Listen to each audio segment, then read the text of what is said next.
नमस्कार दोस्तों। आज हम दुनिया के इतिहास की उस घटना की ओर देखते हैं जिसे इंसान हमेशा के लिए बदल देता है। हिरोशिमा और नागासाकी पर हुए परमाणु बम हमले। ये असल कहानी युद्ध की नहीं है।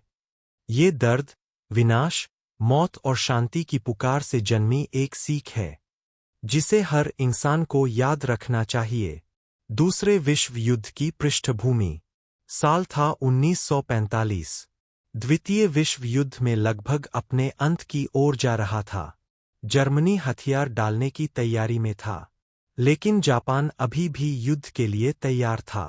अमेरिका और उसके सहयोगी चाहते थे कि युद्ध खत्म हो जाए, लेकिन जापान अपनी आखिरी सांस तक लड़ाई पर अड़ा हुआ था। इसी बीच अमेरिका एक गुप्त योजना पर काम कर रहा था। नाम था मैनहट्टन प्रोजेक्ट। ये वही प्रोजेक्ट था जहां दुनिया का पहला परमाणु बम तैयार किया गया था। हिरोशिमा पर हमला 6 अगस्त 1945। 6 अगस्त 1945 की सुबह हिरोशिमा का शहर सामान्य तरीके से जी रहा था। स्कूल खुल रहे थे, लोग अपने काम पर जा रहे थे। किसी को भी आभास नहीं था कि कुछ ही मिनटों में यह शहर इतिहास बन जाएगा। हमला कैसे हुआ?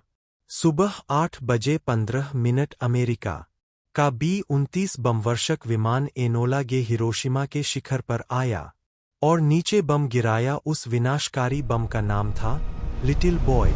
लिटिल बॉय का प्रभाव, धमाका इतना ताकतवर था कि सूरज की सतह से भी ज्यादा गर्मी पैदा हुई। पूरा शहर पल भर में आग के गोले में बदल दिया गया। लकड़ी के घर राख में बदल गए। सूर्य धुएं की छाया में गायब हो गया। लोग कुछ समझते उससे पहले ही हवा के साथ आई आग की लपटों में जल गए। विनाश का ऐसा मंजर जिससे लोगों की रूह कांप जाए। मृत्यु का आंकड़ा 70,000 से 80,000 लोग धमाके के साथ तुरंत मारे गए। कुछ महीनों में रेडिएशन और रेड एंटरप्राइजेज व मशीनरी से मौत का आंकड़ा 1,40,000 तक पहुंच गया। हिरोशिमा जैसा शहर एक पल में राख और मलबे के ढेर में बदल गया। बचे हुए लोगों का हाल। हिरोशिमा में बचे हुए लोग, जिनमें बूढ़े और बच्चे भी शामिल थे, सड़कों पर चीखते चिल्लाते दौड़ रहे थे। कई लोगों के कपड़े जलकर गायब हो गए थे। त्वचा पिघलकर शरीर से लटक रही थी। जापान के लोग कुछ समझते उससे पहले ही अमेरिका ने दूसरा परमाणु हमला कर दिया। नागासाकी पर दूसरा हमला 9 अगस्त 1945। हिरोशिमा के लगभग 3 दिन बाद 9 अगस्त 1945 को अमेरिका ने दूसरा बम रिप्लेसमेंट किया। बम का नाम फैट मैन। असल में लक्ष्य कोकुरा शहर था, लेकिन मौसम खराब होने के कारण पायलटों ने नागासाकी पर हमला कर दिया। धमाका सुबह के 11:02 बजे थे।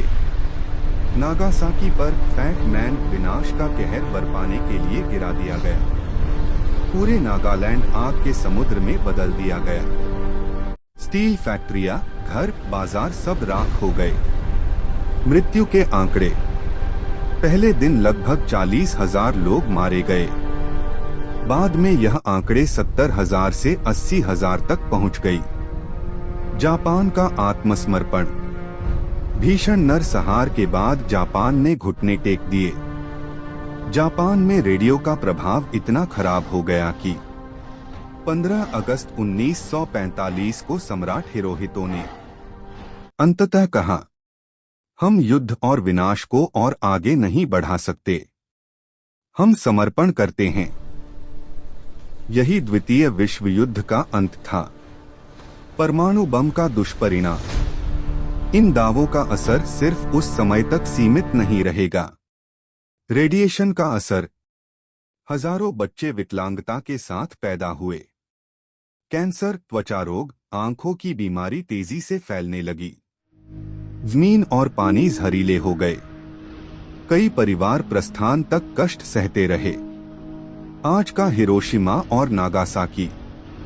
आज ये दोनों शहर शांति के प्रतीक बन गए हैं।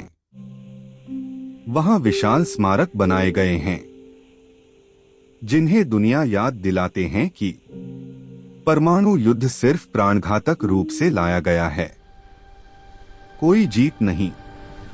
कहानी की सीख। हिरोशिमा और नागासाकी हमें सिखाते हैं कि युद्ध सदैव विनाश उत्पन्न करता है। एक फैसला लाखों जिंदगियों को खत्म किया जा सकता है। शांति ही मनुष्य का असली मार्ग है। इस घटना ने पूरी दुनिया को इस बात पर मजबूर कर दिया कि परमाणु हथियार से कभी किसी समस्या का समाधान नहीं हो सकता।